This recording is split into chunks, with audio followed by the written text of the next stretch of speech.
What if your visibility isn't landing because your strategy isn't wrong, but because the way that you're showing up isn't actually aligned with your soul?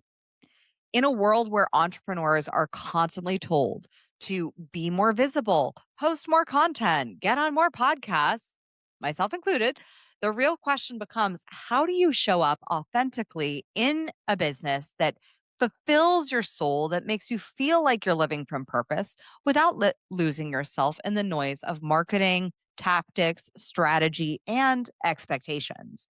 That's exactly what we're diving into in this episode of the Communication Queen podcast. I am your host, Kimberly Spencer, visibility strategist and high performance business coach. And I am so honored to be here with you today because visibility isn't about being seen, it's actually about being felt. It's about being truly seen and heard as who you are. And today's guest has built an entire global movement around helping leaders bring both their logic and their soul so that they can show up and communicate their work. Camille Miller is the founder of the Soul Professional Movement, a globally recognized brand dedicated to helping coaches, consultants, and founders align their business with their deeper purpose and values so that their message lands with authenticity and impact. She is the author of 3 books with another one on the way, mainly The Soul Professional. And she works with leaders around the world who are committed to making meaningful impact through service and not just chasing visibility and revenue for visibility and revenue's sake. I love the philosophy that Camille has, and we align with this very much. Is that the goal is not to reach everyone. It's to trust that the right words will reach the right people at the right time to help transform them as well as yourself. So, if you're someone who wants to show up more authentically, communicate your work with greater clarity, and learn how to be that author that's getting their work out into the world and showing up in the aligned spaces, make sure you hit subscribe so you never miss an episode of the Communication Queen podcast. And with that, I am so honored to have Camille on the show. Thank you, Kimberly, for having me today. I'm excited to be here. You're very welcome. So, you've written not just one, not just two, but 3 best-selling books, and now we're on your 4th. What inspired you to write the book? Because so often we have a lot of authors who run businesses, and it's very easy for the book to get put on the back burner. Yeah, I'm feeling that now with my 4th book. I love your honesty. Yeah, the first 3 was always going to be a series, right? So I needed all 3 to come out a year apart, and that's how we did it. And it was once I signed the contract with the publisher, I knew that I was going to have 3. So it helps when you have a publisher pushing you along. Like, we got to get this done. We got to get this done. Here's my Mhm. deadline. Here's my deadline. But I'm glad it did work that way. I'm glad it did work that way. Uh, it is very hard to get your words out there. And the first book, I kept saying, well, I'm not a writer. I'm not a writer, right? Which made it that much harder. But after I got the first one out, then the second one and the third one was a breeze because I was a pretty good writer at that point.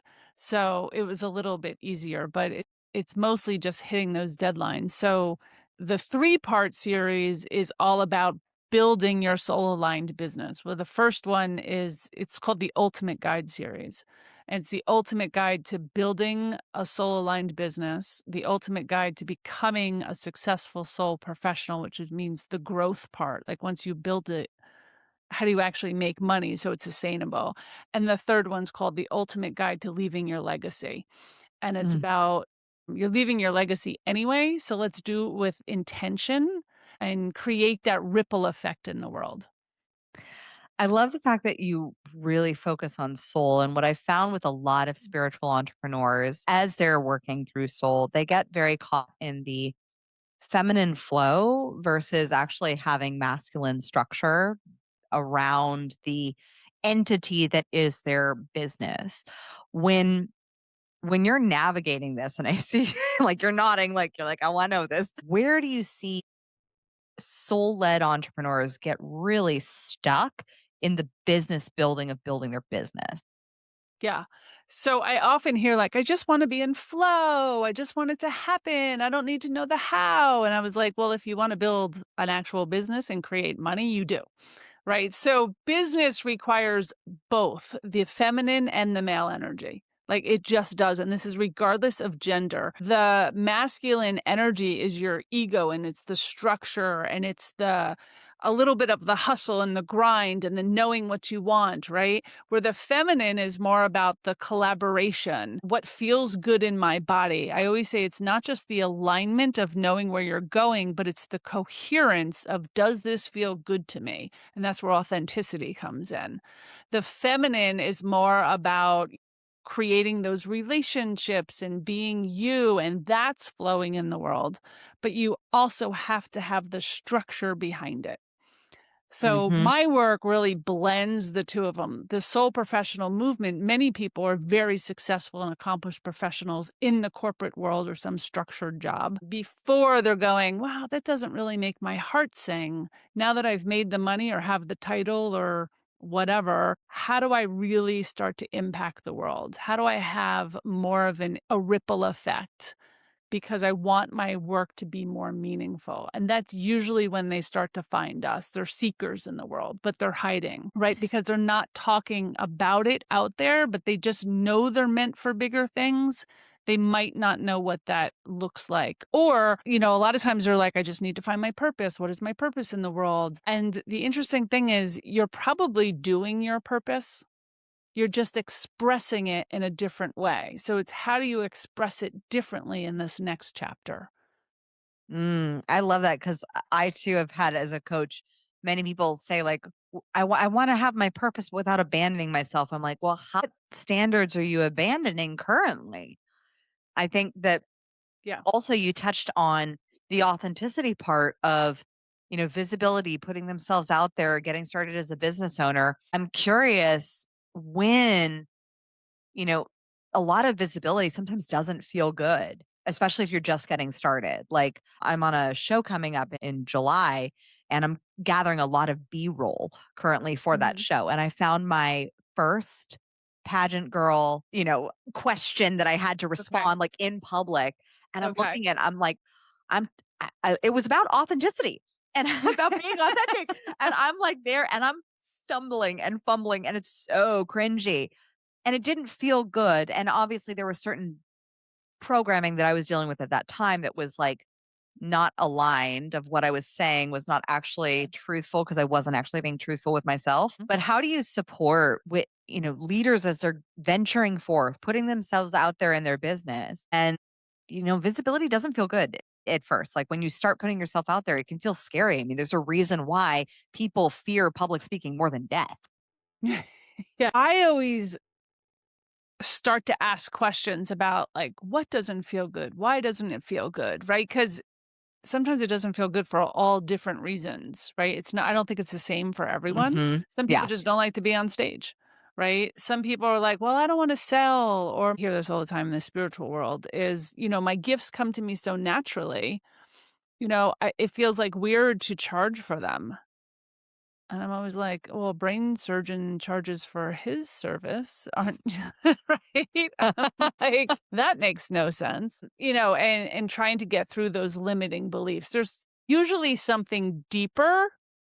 It's not just the fear of being out there, because I think yeah, visibility today is so much more, right? It's the social media, it's the podcast, it's being on stages, it's, emailing your community all the time. Like it's so much more, and which I think is also getting tired. But some people have a fear of success. true. What if I get so busy, then I don't have a life for myself? What if I start making money and I don't know how to manage it? Mm, There's all of these what ifs that are usually behind the visibility piece. But I always tell people, you do you. Right? You stay in a comfort zone. Now, if you're growing, you have to kind of push that comfort zone a bit, right? You yep. have to start to take action steps, but they can be small, as long as they're deliberate. Like, where you're going and you're holding that vision. It's just like if you wanted to all of a sudden be a marathoner, right?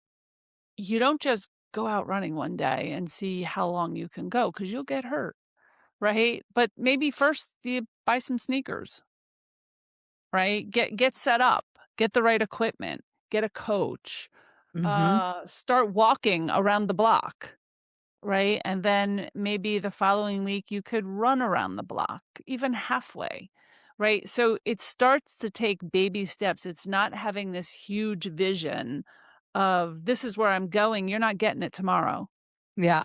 right? There's a lot of steps along the way, and there's a lot of mistakes along the way. There's a lot of things that don't work out along the way, right? And that has to be a part of it. So I'm always telling people just take a baby step in that direction, like tiny. Make sure it's tiny, and then if you just have a 1% increase, even weekly, even monthly, it doesn't really matter, right? You're moving forward. The pace doesn't matter. You're getting closer to your goal.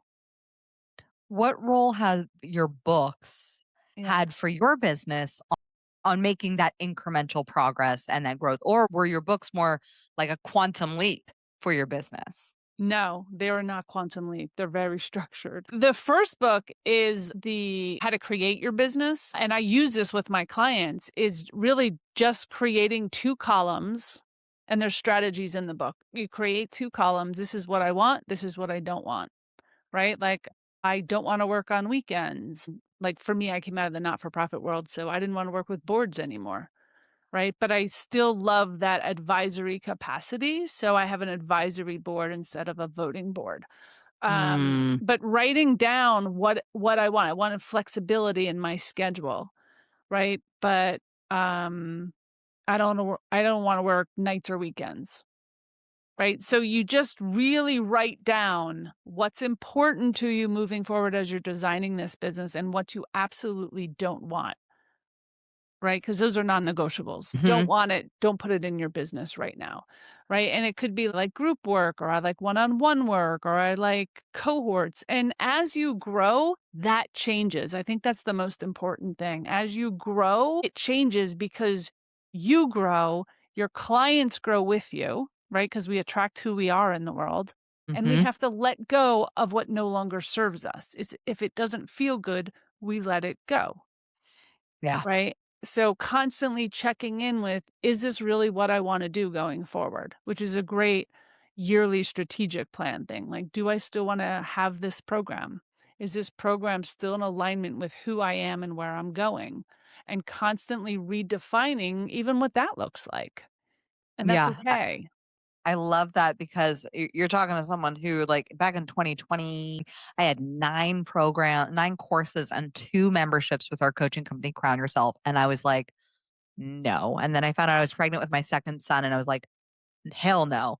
And we eliminated those courses from selling. Like, we still have them available for our clients as, like, a bonus Yeah. for when they enroll, but I said, my happy place is high ticket private coaching with $1,000,000 founders. Like, that is my happy place. Like, I am Mhm. very happy in to play in that space. I'm just gonna focus on that. Like, high 6, 7 figure, those are my people. Yeah. And being able to be in that space and recognizing that that was okay. Like, that I didn't have to have the, like, Marie Forleo or the James Wedmore, like, gigantic, like, millions of students. I was like, "No," I'm like, "Let's have intimate, personal, deep relationship, and I'm good with that now." Now we're Yeah. scaling our membership. Now I'm in a different place. So I love the fact that you brought up that the business can change. And for those who are familiar with our coaching, with our Communication Queens business, like, we pivoted from having a full end to end done for you agency into more of a consultative agency where we support our clients with, like, we'll help you build the ecosystem. And then you have all the training videos to train your team, your VA in the structure and how to do it. So Yeah. that way we're like, instead of it be feeling very codependent, I was like, I am more of that interdependent, but it came with maturation and it came with change. Of course. Yeah. I think with books, so it's setting aside the time to have a book that is like, it's a longevity game when you're writing a book, especially one that's positioning your business. How long did it take to write the entire series? Well, we released it over 3 years, so it was one book a year. And you wrote each book in each year? Yeah. It was one book a Dang! year. It was one book a year. Yeah. Congratulations. And the hard part now, I'm doing the 4th book and is finding that time. This is a very sciencey base too, which I didn't see happening when I originally thought it out. And it's finding the time now to, because my business is changing, because it's 2 different energies, right? Than just sitting in quiet and writing about the dream, the vision, how we do it. And then you also have to be making money at the same time, so you have the space to write, right? Yeah. So it's like it's very competing energies, and the movement that I run has morphed over the 10 years that I've had it as well, right? We were in person, then we're online, now we're going back a little bit to in person. We were a very paid community for 10 years, and then I dropped that because I got tired of doing it. I built a business school, which is actually what I like, and I actually am the opposite of you. I dropped the higher end clients because I like the designing piece of it. Yeah. What is it like? And I'm a former MBA teacher, so I took that curriculum and just did it based in soul. Like, how do I teach the mission statement, the vision statement, the unique value proposition, branding, marketing, putting yourself out there, but do it all through a soulful lens?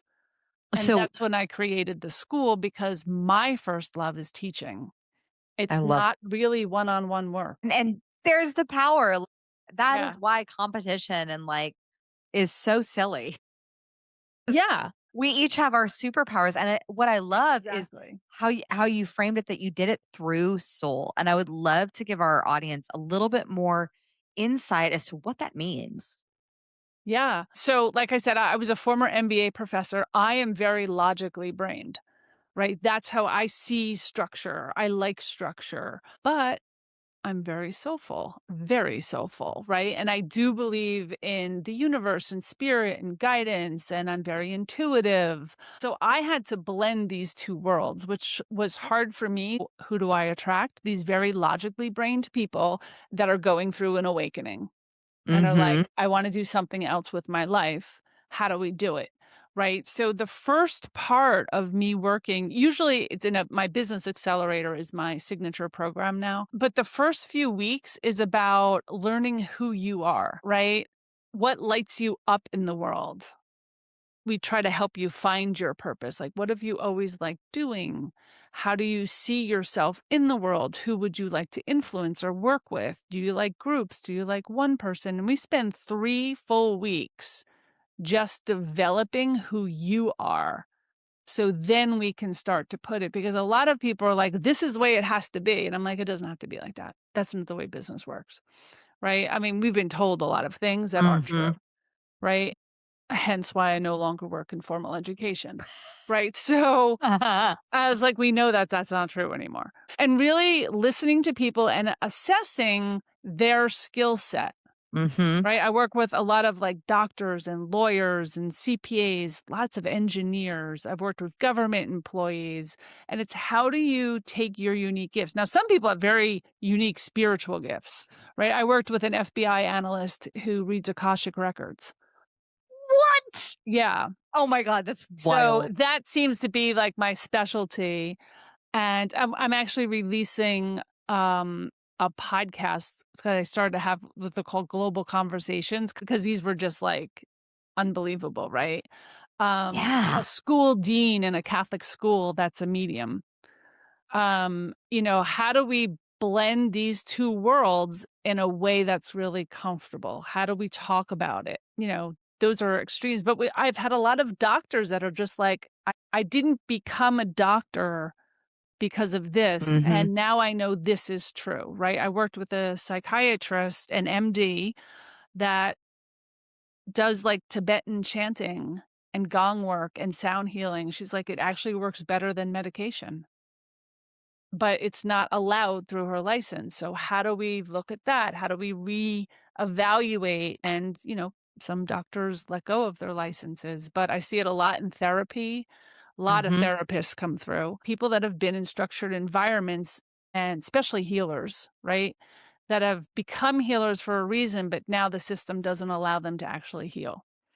So what do we do, right? A lot of doctors that are no longer taking insurance. How do we go to private pay? How do we start to go global? Telehealth is changing and those, HIPAA all over the place. But I also work with global strategy. Like, how do we take this across borders? Because I do believe that that is our future. I only work in service. I don't work in product. But those are the type of people I work with. It's really blending those two worlds. How do you feel comfortable talking about it? How do you show up authentically is the biggest thing. My biggest talking point is authenticity. How are we showing up that way? Because if a certain marketing plan doesn't work for you, then don't do it, right? You have to feel it in your body that, yeah, this feels good. This is what I want to do, right? And I've changed my own business like that. I've had the membership, then I went on to one-on-one, then I built the school. And this year, our entire community is going community supported. We are doing collaborations and partnerships with other businesses to get our stuff out there and help more people in the world that might not have the money to get the Mm, basic business education. And that was always my dream because I came out of the not-for-profit world. And then I went into this other direction to kind of pay for it. And now I'm like, that's not really what I want to do. Let me go back to being the CEO and creating this ecosystem that runs globally in a way that I want it to run and to give back, yeah. and start having those affiliates and founding partners and things that are help building the ecosystem. And I think I mean, we're in the age of Aquarius, so I think that's Yes. what we're looking at in the Yep. next several decades Yeah. is more partnership based. Yeah. And I think And there's a big reason why it didn't work out. Not that it didn't work out for the past 10 years, because mhm, it did work out. It's not that it did work out. We are still around, right? We're still making the money and have the school. But I feel this kinship now of how it's going to lay. It's like I can see the bigger picture in a much mhm. different way. And I'm like, well, that's probably why that didn't work out, because I'm supposed to do this. And now that feels good in my body. Yeah. I resonate so deeply with what you're saying and have been feeling the exact same thing with both of Mhm. my companies, more so with Crown Yourself because I've had that for a decade. But I have been feeling the same thing of leaning into partnerships. And I think that's one of the reasons why I love podcasting so much. And I literally wrote the book on it because I have seen so many people treat podcasting, they forget that it's a relationship. They think, oh, it's just a visibility. I call it a visibility one night stand.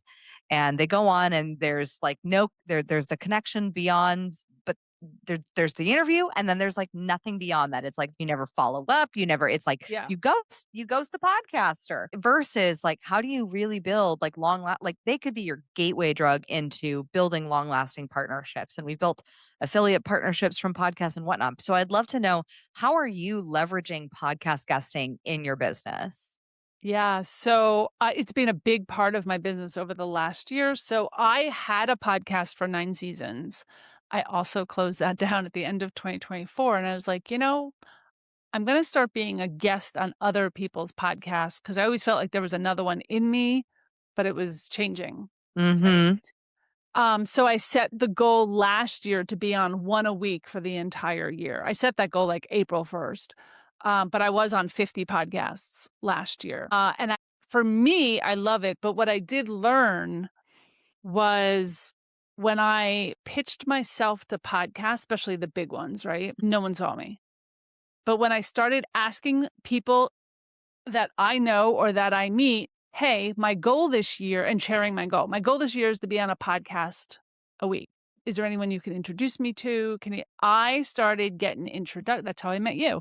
Yeah. Started getting introductions. I put it out there to my own community and they're like, be on mine, be on mine. So all of last year and even this year, I don't really care what level podcast it is because I have the attitude like the right person will hear me when they need to. Mm-hmm. And it doesn't matter what it is. So if people are starting out, I'll probably help them out too because I have a huge community. And we take it and we share it and we put it out in the world and we do all of the stuff with it, right? That's another thing we have to do. One for the podcaster, but for you too, right? Mm-hmm. It's you don't just have the interview and then like it just goes into the ether, right? It's like Right.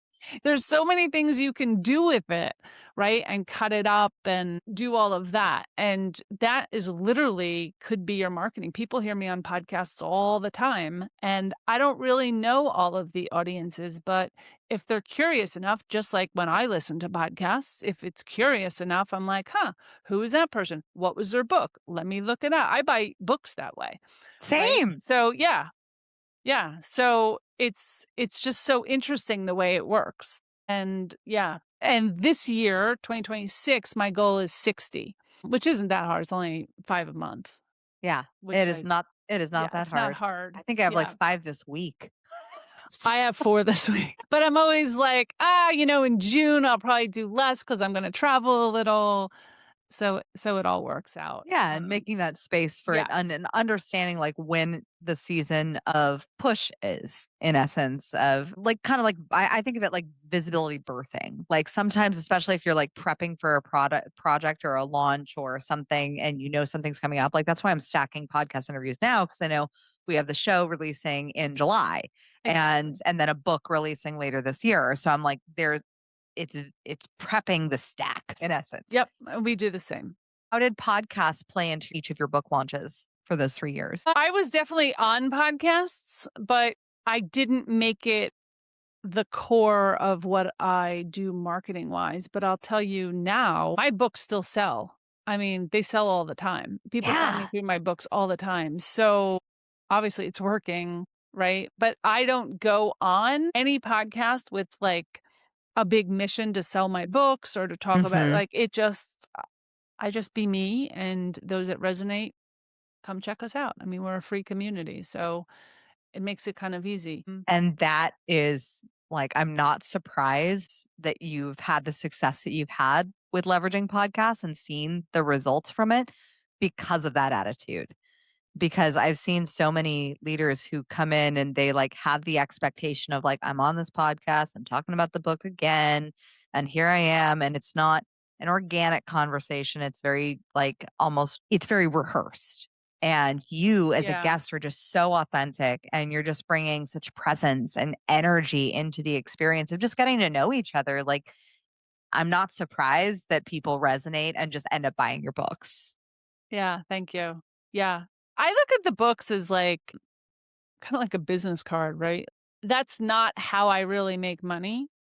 I don't make a lot of money through my books, but I would say directly, like in royalties or something like that, right? Hmm. But someone could enter my community or hire me later, or, like all of these other things could happen because of the books. And that's the way I look at them. Like, Yeah, they're there. I love that they're an asset within the greater scheme of your business. I think a Yeah. lot of authors move into writing a book and it's different whether, having a business and then having the book to support it and just being an author, not that there's like any just, but like Yes. but the books are the only asset that you have.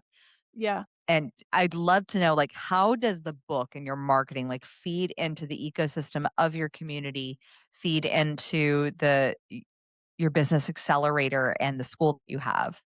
Yeah. Well, I think it's important to name that there is no one thing that is going to be the thing that is going to make someone famous or rich or this one program, this one book, this like it ain't going to happen that way.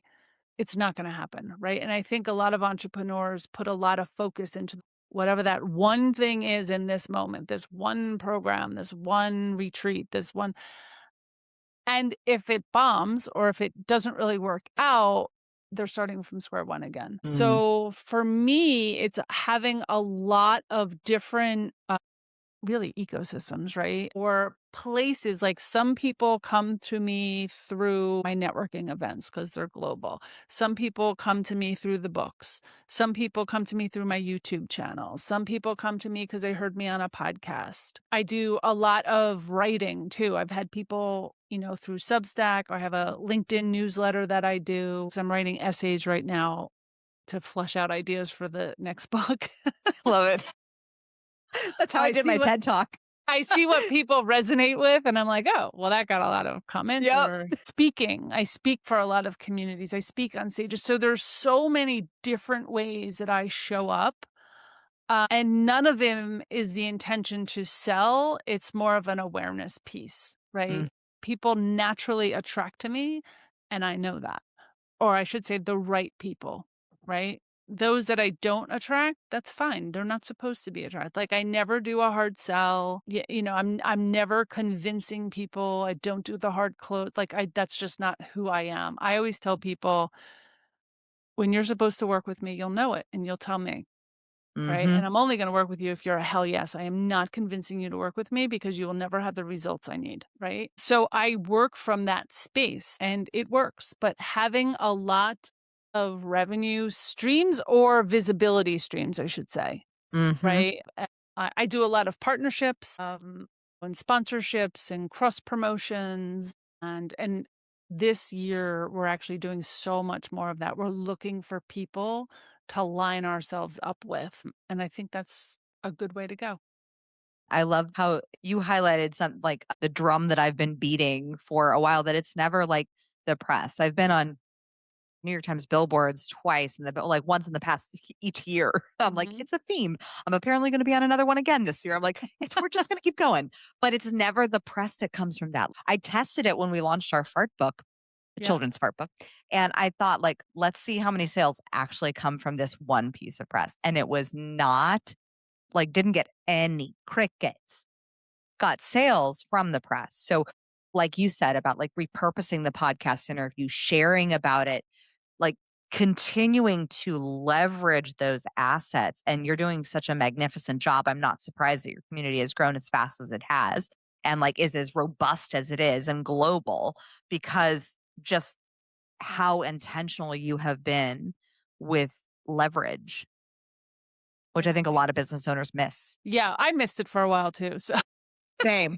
Same. my second book is all about mistakes I've made, and I was just raw, like, we all make mistakes, like, big ones, right? Mhm. And the bigger we grow, the bigger they are, right? And that's just a part of it, so, like, the space that I'm in now is like, "Why did I not do that? Like, what is wrong with me?" Like, I don't know. I was doing, like, a sponsorship program and everything today, to sponsor some scholarships and, to have some, like, founding, like, big partners in as we move forward, right? That Mhm. will have access to the community, and it's a big move for us, and I was like, "This is so smart. Why 10 years? Why now is it just" like, I can see it so clearly, and I'm like, "Oh my god." But I also didn't have the relationships I have today, and we probably Mm. didn't have the size that we have today. Right? So, that probably had a lot to do with it because now I'm like, "Well, who do I know?" Because it's gonna be like, people whose businesses I love and I wanna partner with, right? Because they have my Mhm. name and my logos and stuff. So, yeah, but that's just a part of growth, I think. I think, and I love the fact that you highlighted about relationships and like that is really equity in business, like just being Mhm. able to have those that you I heard it. who's going to need me. But the fact that you highlighted relationships, and I think that that is a skill set that entrepreneurs learn along the way. I mean, I know I've certainly put my focus on the wrong thing. Like when I first started, I was focusing on money and revenue, and I was like, oh, all the revenue comes. That's effect. That's not Yeah. actually all revenue comes from our people. Yep. So focus on people, and you'll actually get more of the effect that you want. Yep.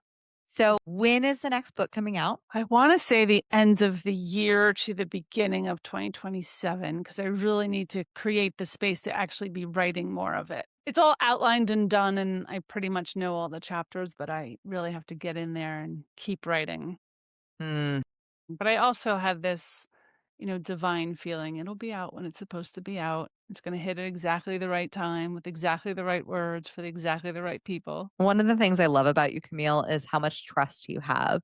And I know that I'm sure like that has been cultivated over time and over years of experience. But I just want to point out to the audience and our listeners just that stick with it long enough. Like, and I mean, just stick with it Yeah. long enough and you will have that same level of trust within yourself that the right clients are going to come, that the right ideas, the right strategy. And if you are unsure of how to tap into that, then definitely go to soulprofessional.com and get connected with Camille, get in her world, get her books, and learn how to leverage that soul connection, because I think that soul connection comes from that space of trust. Yeah. So, Camille, to wrap this up, I would love to ask you 3 rapid fire questions. Oh, You boy. down? Okay. Worst question you've ever been asked on a podcast? Oh my God, this one. I can't really think of a terrible. I honestly I can't, because I'm pretty open. Yeah, My life is pretty much out there. perfect. I love it. Oh, What? wait. Oh, Wait. I do have one. I I had a guy really focus on why I'm single. He like, he wanted answers, and I'm like, "How about because I choose to be?" Like, I just, I couldn't grasp it. I was like, "Why is that an interview question? Do you ask all the guys that too?" Like, awkward. yeah. What is your favorite mode to communicate in? Written, spoken, on stage, interpretive dance? Not interpretive dance. Written, I think very clearly when I write, so that's why I do the essays and the articles. Mm. That clearly gets my stuff out there. But if I'm, like, with a friend, like a girlfriend, it's I voice text, because I can't stand talking on the phone. I never Oh, have. yeah. Even as a teenager, I hate talking on the phone. Cannot stand it. The long, awkward pauses. It's I Yeah. don't know what it is. It's just like, you're bothering me. I just don't wanna do it. But maybe because in business, like, I'm on Zoom all the time, and so in my personal life, I like it to be a little quieter. Yeah. What are you most looking forward to in the next decade?